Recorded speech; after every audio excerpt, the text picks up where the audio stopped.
la! Your dream vacation to Sri Lanka starts from rupees 24,999 only with GT Holidays, South India's #1 travel brand. Taste Daily. Taste the Daily.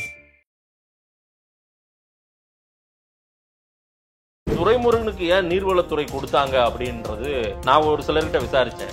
அவர் உண்மையாவே எங்கெங்க என்ன dam இருக்கு, எந்தெந்த காலத்தில் கட்டப்பட்ட dam, எந்தெந்த டேம்ல பிரச்சனை இருக்குது, பிங்கர் டிப்ஸ்ல விரல் நுனியில வச்சிருப்பாரு அப்படின்றாங்க. அதனாலதான் ஆத்து மணல பூரா மொத்தமா கரிகாலங்கள் முதலமைச்சர் இப்ப யாருன்னு தெரியல. ஒரு குழப்பமா இருக்கு. எனக்கு குழப்பமா இருக்கு. முதலமைச்சர் நிறுத்தி வைச்ச குவாரியை இயக்க சொல்லி உத்தரவு விட்டது யார்? கண்டிப்பா உதயநிதி உத்தரவு விட்டிருக்க மாட்டார். துரைமுருகன் உத்தரவு இல்லாமல் கரிகாலனுடைய 2000 லாரிகள் 1000 பொக்லைன் குவாரிக்கு போயிருக்குமா? போயிருக்காரு. அப்போ முதலமைச்சரை விட அதிகாரம் உள்ளவர் துரைமுருகன் தான். துரைமுருகன் பொறுத்த வரைக்கும் உதயநிதியுடைய கட்டுப்பாட்டுக்கு போக மறுக்கிறார். அப்படியெல்லாம் இல்லையே சார். அவர் வந்து ஓபனா சொல்றாரு, அடுத்து இன்பநிதி அமைச்சரவையிலையும் நான் இருப்பேன். இன்பநிதியுடைய மகன் துன்பநிதி அமைச்சரவையிலும் இருப்பேன், தும்ப கொடுத்துட்டே இருப்பேன். அதன் நேயர்களுக்கு வணக்கம். பல்வேறு துறைகளில் ஆக சிறந்த ஆளுமைகளை சந்தித்து நாம் நேர்காணல் எடுத்து வருகிறோம். அந்த வகையில் மீண்டும் நம்மோடு இணைந்திருக்கிறார் மூத்த பத்திரிகையாளர் தமிழா பாண்டியன் அவர்கள். அவரிடம் கேட்பதற்கு நிறைய இருக்குன்னு வாருங்கள், அவரிடமே கேட்போம். வணக்கம் திரு பாண்டியன் சார். வணக்கம். எப்படி இருக்கீங்க? நல்லா இருக்கேன். துரைமுருகனுக்கு ஏன் நீர்வளத்துறை கொடுத்தாங்க அப்படின்றது நான் ஒரு சிலர்கிட்ட விசாரிச்சேன். அவர் உண்மையாவே எங்கெங்க என்ன டேம் இருக்கு, எந்தெந்த காலத்தில் கட்டப்பட்ட டேம், எந்தெந்த டேம்ல பிரச்சனை இருக்குது, நீர்வளத்துறையை பற்றி அவருக்கு பிங்கர் டிப்ஸ்ல விரல் நுனியில வச்சிருப்பாரு அப்படின்றாங்களே. அதனாலதான் அவருக்கு அந்த துறை, அதனாலதான் ஆத்து மணல பூரா மொத்தமா கரிகாலங்கள் வித்து விட்டார். இது காமெடி, வடிவேல் காமெடி மாதிரி இருக்கு சார். எல்லா டேமும் காஞ்சி போய் கிடக்கு சார். இல்ல நீங்க இப்ப நான் ராமநாதபுரம் பகுதி பூரா போயிட்டு வந்தேன். ராமநாதபுரம் பகுதி பூரா நான் போயிட்டு வந்து இப்போ என்னன்னா, எல்லா கிராமங்கள்லையும் 10க்கும் மேற்பட்ட குளங்கள் இருக்கும். 10க்கும் மேற்பட்ட குளங்கள் இருக்கும். அந்த குளங்கள்ல மழை பெஞ்சா எப்பவுமே தண்ணி கிடக்கும், நீர் பறவைகள் இருக்கும், ஆண்கள் பெண்கள் குளிப்பாங்க, நீர் தேவையெல்லாம் இருக்கும். ஆனா எல்லா ஏரியும் வறண்டு போய் கிடக்கும். ஏன்னா ஏரிகள் தூர்வாரவே இல்லை. ஏரிகள் தூர்வாரவே இல்லை. திருச்சியிலிருந்து பைப்பு தண்ணி ராமநாதபுரத்துக்கு போகுது. எங்க? காவிரி கூட்டு குடிநீர் திட்டம் ராமநாதபுரத்துக்கு போகுது. அப்போ ஒரு மூத்த வழக்கறிஞரை பார்த்தேன், ஐயா நாகராஜன். அவர் தான் நீங்க சிவில்ல ராமநாதபுரத்துல நம்பர் 1. அவர் சொன்னாரு, ஒரு வாரம் ஆச்சு தண்ணி வந்து, கலெக்டர் 2 நாள் வரும்னாரு. கலெக்டர் 2 நாள் வரும்னாரு.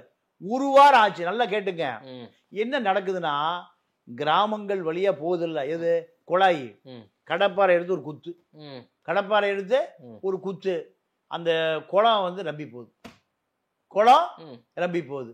இப்படித்தான் எங்க ராமநாதபுரத்துக்கு போற வழியில எல்லா கிராமங்களும் குளத்தை ரப்பிக்கிறான். எப்படி ரப்பிக்கிறான்? இந்த மாதிரி தான். நீங்க தெலுங்கு கங்கை திட்டம் எம்ஜிஆரும் என்டிஆரும் போய் போட்டாங்க. அன்னைக்கு நான் சென்னையில் இருக்கேன், 84 நினைக்கிறேன். போட்டுட்டு வர்றாரு, பெரிய விழா தமிழ்நாட்டில். ஏர்போர்ட் வந்து செக்ரட்டரியேட் வரைக்கும், நேராக செக்ரட்டரியேட் தான் வந்தார் எம்ஜிஆர். தெலுங்கு கங்கை போட்டு, தெலுங்கு கங்கை திட்டத்தில் அங்கே விடுற தண்ணி இந்த கண்டலேறு ஏரிக்கு வரும்போது அரை டிஎம்சி கூட வர்றதில்லை. ஏன்னா தெலுங்கு கங்கை திட்டம் தமிழ்நாடு பணத்தில் வெட்டப்பட்ட வாய்க்கால். சரி, இந்த வாய்க்கால் பூரா மோட்டரை வச்சு தண்ணி எடுத்து விவசாயம் பண்றோம். எங்க? வர்ற வழி பூரா. அத நீங்க ஆந்திரா நீர்ப்பாசனத்துறை அமைச்சர் தடுக்கிறதே இல்லை. சரி, ஏன்? அவன் ஊர்ல விளையுது, விட்டுறான். அவன் வேர்க்கடலை போடுறான், வாழை போடுறான். இதுல தமிழ்நாட்டுக்கு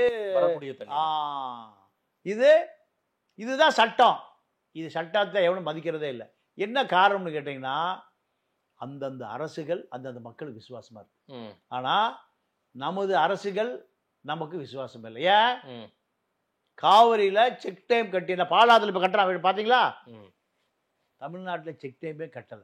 ஏன் கட்டலைன்னா, ஆத்துல மணல் எழி விற்கணும். நீங்க துரைமுருகனுக்கு இதே பிரச்சனை தான்.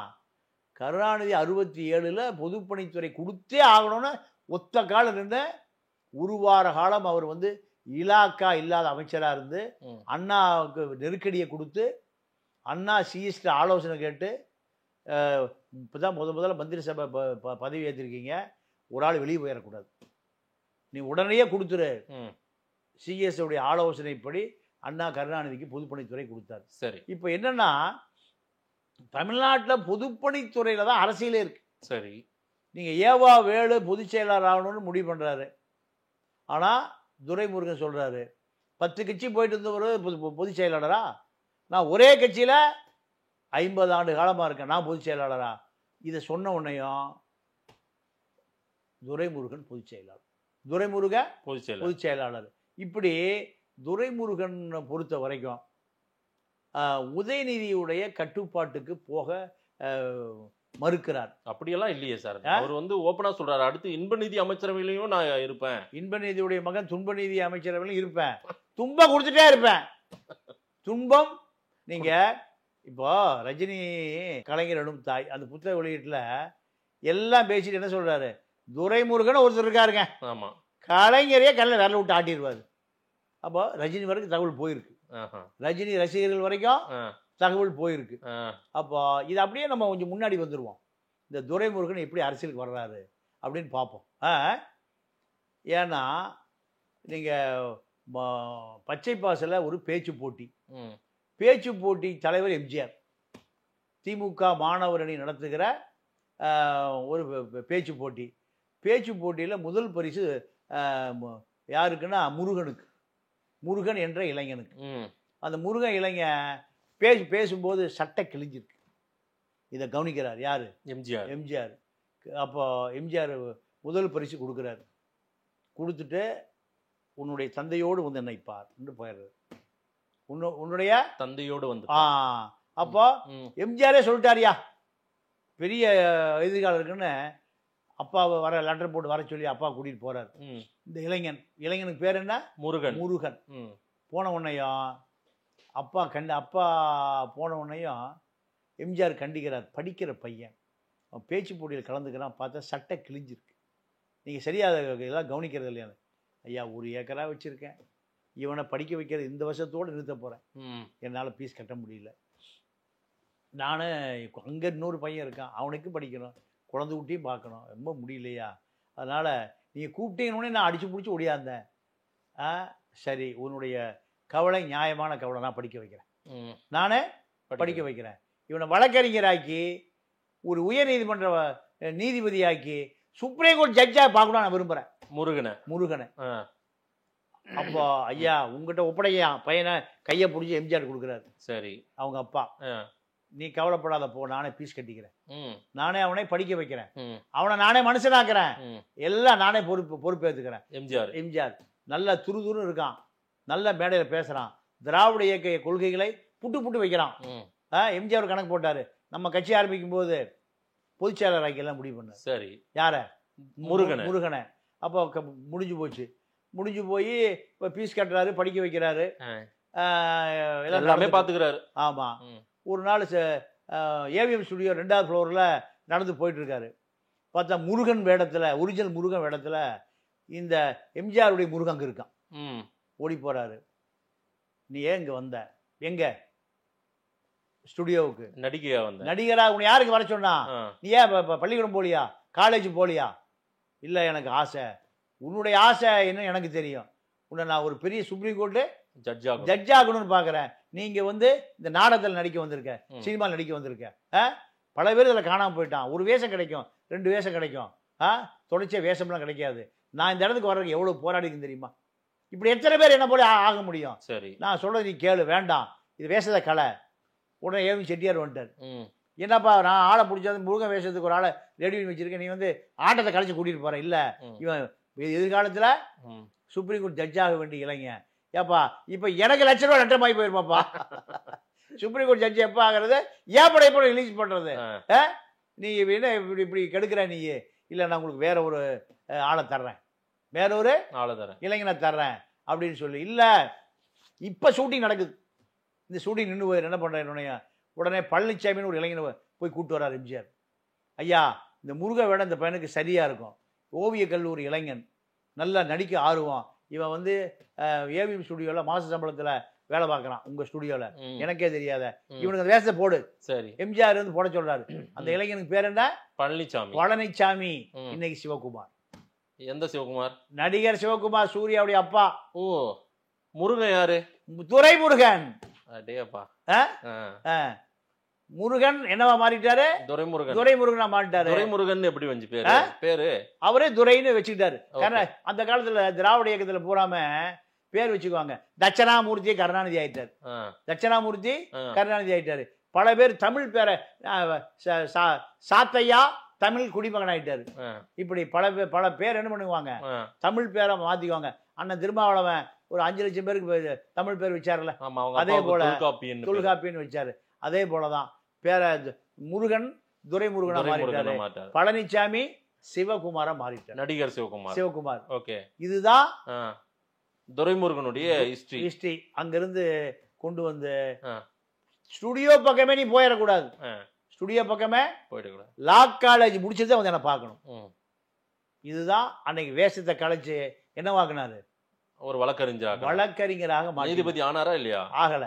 வழக்கறிஞர் ஆன பிறகு நேரா போய் எங்க செட்டில் ஆயிட்டாரு? கோபாலபுரத்துல செட்டில் ஆயிட்டாரு. என்னங்க படிக்க வச்சதெல்லாம் இவரு? அருமையான கேள்வி. அப்போ அவர் என்ன முடிவு பண்ணாருன்னா, எம்ஜிஆரால் அரசியல் பண்ண முடியாது, இவர் இருந்தா சம்பாதிக்க முடியாது, பசை இருக்காது, இவர் ஒரு ஏமாளி, இவர் ஒரு கோமாளி. துரைமுருகன் யாரை பார்க்கறது? எம்ஜிஆரை பார்த்து. அப்போ இல்ல அவரோட ஸ்டேட்மெண்ட் நம்ம எங்கேயும் கேட்கல. இல்ல கேட்கல. கேட்டவங்க என்ன சொன்னாங்க, வேணா உங்களுக்கு போன போட்டு தரேன், அவங்களுக்கு கேளுங்க. அப்படியா? ஆமா, 95 வயசு நபர் ஒருத்தர் அப்படியெல்லாம் சொல்லியிருக்காரு. ஆமா. இப்படின்னு போய் எங்க போய் செட்டில் ஆயிட்டாரு? கலைஞர். அமிர்தம் வீட்டுல போய் செட்டில் ஆயிட்டாரு. எம்ஜிஆர் ஏன் வந்து பாக்குறது இல்ல? ஏன் கேட்கிறாரு? இல்ல, நான் திமுக மாணவரணி சார்பா பொதுக்கூட்டங்களுக்கு போறேன். அப்ப அவர் முடிவு பண்ணிட்டாரு, சரி தம்பி நம்மளை விட பெரிய தலைவனா வந்துருவான். இதுதான். நீங்க எம்ஜிஆர் வந்து 72 கட்சி ஆரம்பிச்சார், 77 ஆட்சிக்கு வந்தார்.